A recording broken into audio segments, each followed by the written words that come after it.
In 1901, an 18-year-old girl purchased her first camera, via mail order. Aware of his daughter's interest in photography, her father built her a darkroom in a woodshed on their property. Her first photographs were portraits.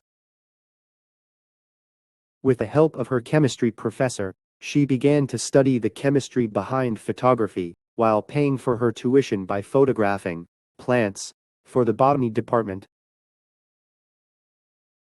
After graduating from college, she went to work for Edward S. in his Seattle studio, she gaining knowledge about the portrait business and practical photography, and later won acclaim for portraiture and pictorial work. While at home after marriage, she remained home. She initiated a new hobby, gardening.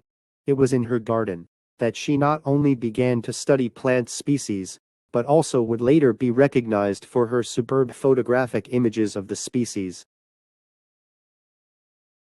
As she raised her sons, she continued in photography by experimenting with double exposures and modernist styles and theories. Her modernist photographic experiments included nude studies of men and women, still lifes, industrialization, and European romantic movements. Like her father, she lived into her 90s. When asked in an interview 2 months before her death at age 93, which one of her photographs was her favorite, she replied, "Which of my photographs is my favorite? The one I'm going to take tomorrow."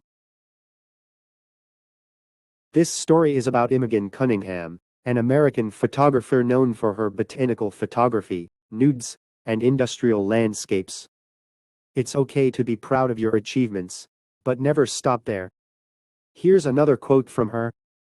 "I don't talk about success. I don't know what it is. Wait until I'm dead.